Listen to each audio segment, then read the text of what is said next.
The first one I would have seen would have been on television. It would have been probably Woody Woodpecker Okay. or Tom and Jerry, the one where he plays the classical, he plays Beethoven. Right. When Jerry the Mouse is messing with him the whole time. Right. Because that's the first time I liked classical music. That's right. Yeah, so Tom and Jerry and Woody Woodpecker. I mean, I grew up on all the 80s shows. The ones that I remember the most, probably earliest, it's right in there. It's probably the Warner Brothers cartoons, Looney Tunes, but then also all the toy-driven stuff. You know, I watched Transformers and G.I. Joes and all those things. I was pretty obsessed with the Smurfs, if you're talking about Yeah. Saturday morning. Yeah. When I was a little kid, but I didn't have television when I was super young, so like probably like Smurfs is like probably like Saturday morning.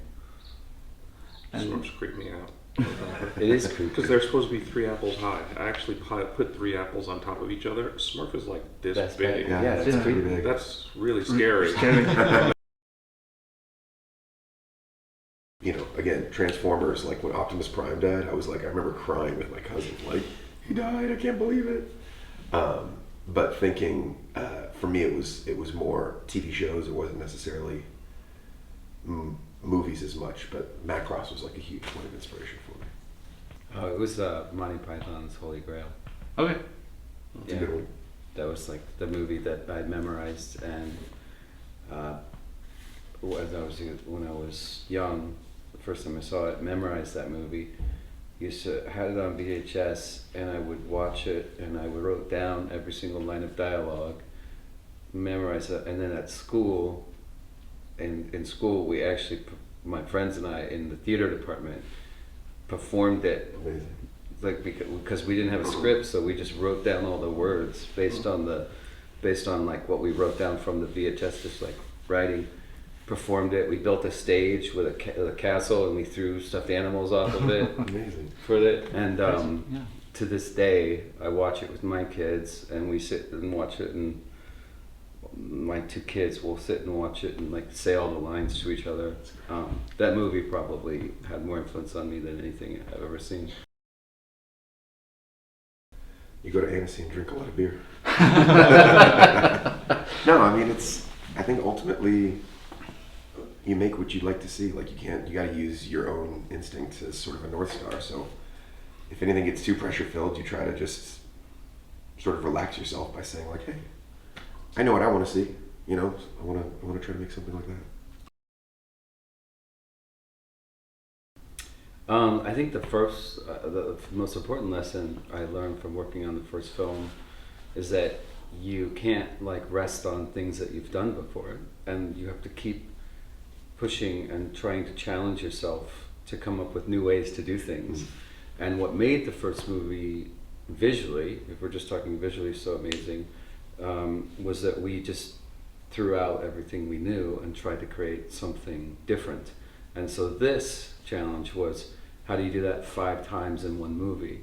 And to work with the team and constantly ask ourselves, what have we never seen before? What would we like to see? And knowing that it's difficult, knowing that you can't really phone any of it in, and that we wouldn't know how some things would work, and it'd be messy and it'd be difficult, but to push through that, because knowing that audiences would be seeing something they've never seen before, that is the promise of the first film, and we delivered that. So how do you do that again? I think we learned you can't just do what you've already done. Don't get comfortable. It is incredibly flattering and cool that people talk about the first movie and that it inspired so many people. I mean, that was ultimately the goal. Honestly, was to make people try something new. But in terms of what we're doing, we're just always pushing somewhere else. We're trying to find places. We created some new ground, we're trying to find more new ground and discover places that animation as a medium has potential to go that it hasn't. And here you've got 5, 6 universes to try in one movie. and then there's another movie coming out after that. It's so many opportunities to be inventive, and we work with such incredible artists who are able to do that. So, and I just hope it keeps inspiring other people to make new things. I don't want to see the same things. The music is something that we are always keeping in mind as we tell the story. I mean, I think I wasn't there for the first film, but I don't think I'm wrong in saying that the big difference between the first and the second one is that I think every artist is now aware of the first one and the impact that it had. So we have a lot more artists coming to us wanting to be involved in the soundtrack. So it's actually kind of an abundance of great talent and great opportunities. But yeah, we hope to at least match what they did musically.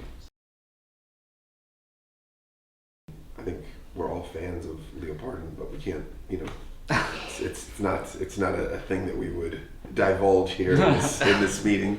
But yeah, I mean, there's so much lore from Spider-Man to pull from. I think that's the promise of what this film sort of can deliver on, you know.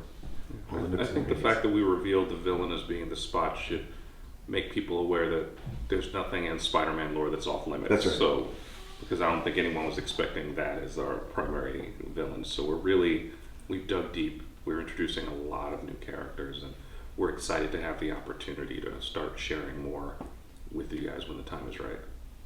So I have to look at weird incarnations of Spider-Man for maybe the other universe or something like that. You should You really absolutely dig, should. yeah. To do the research. I think that's the fun. Thanks, guys.